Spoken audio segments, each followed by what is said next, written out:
தென்னிந்திய ஜோதிட நல சங்கம் நிறுவன தலைவர் உங்கள் பிரசன்ன மணியன். நான் கோயம்புத்தூர்லேருந்து பேசுகிறேங்க.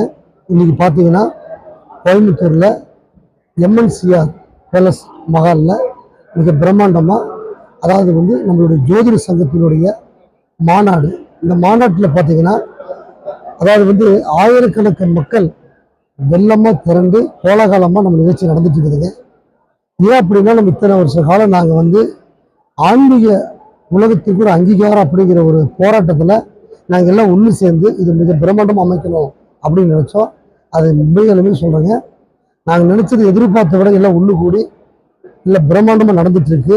இன்னும் மேலும் மேலும் எங்களுடைய சங்க நிர்வாகிகளும் எங்களுடைய சமுதாயம், எங்களுடைய ஜனநாயகம், எங்கள் மக்கள் எல்லாமே இந்த ஆன்மீக ரீதியாக எங்களுடைய பூர்வீக தலைமுறையை நாங்கள் பார்த்துட்டு இருக்கிற ஜாதகம், இந்த ஜாதகங்கிறது எங்களுக்கு ஒரு அங்கீகாரம் வேணும்.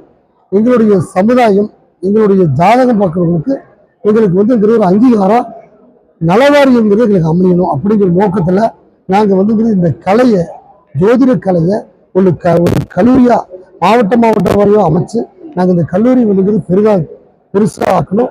அதை வலுப்படுத்தணும் அப்படிங்கிறது தமிழக அரசுக்கு நாங்கள் கோரிக்கை வைக்கிறோம்.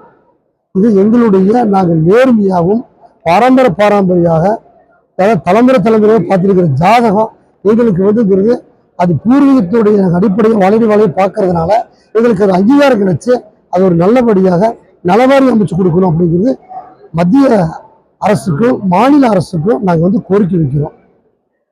நன்றி, வணக்கம். அதாவது எல்லாருமே ஒரே மாதிரி கிடையாதுங்க. அதாவது இது நாங்கள் ஏன் அப்படி ஒரு சின்ன தவறுகள் நடக்குது, அது நாங்களும் கேள்விப்பட்டிருக்கிறோம்.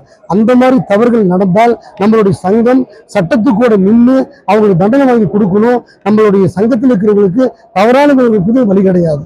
அதுக்கு தான் இது சங்கம் ஆரம்பிச்சிருக்கிறோம். இது வரைக்கும் நாங்கள் எப்படி வேணா அவங்க பாட்டுக்கு இருந்தோம். ஆனால் கிட்டத்தட்ட நாங்கள் 5000 உறுப்பினர் வரைக்கும் இருக்கிறது. கிட்டத்தட்ட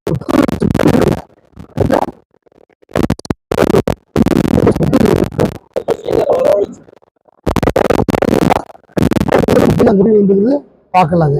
நம்ம நேரம் ரொம்ப சரியில்லைன்னு நமக்கு தெரியல. நம்ம அமைப்பு புரியுதுங்களா? நம்மளுடைய வாழ்க்கையில நம்ம எங்கே பார்த்தாலும் நம்பிக்கைங்கிறது மெயின வேணுங்க. கல்லை நீங்க கல்லை வச்ச கல், அதே மாதிரி அதே சாமியை நீங்க அது ஒரு கல் வச்ச கல்லு தான். கல்லு சாமி வச்ச சாமி, அது நம்மளுடைய நம்பிக்கை பொறுத்து தான் இருக்குது. இல்லை, இதுதான் நாங்கள் முதல் முறையா நாங்கள் முயற்சி பண்ணிட்டு இருக்கிறோம்.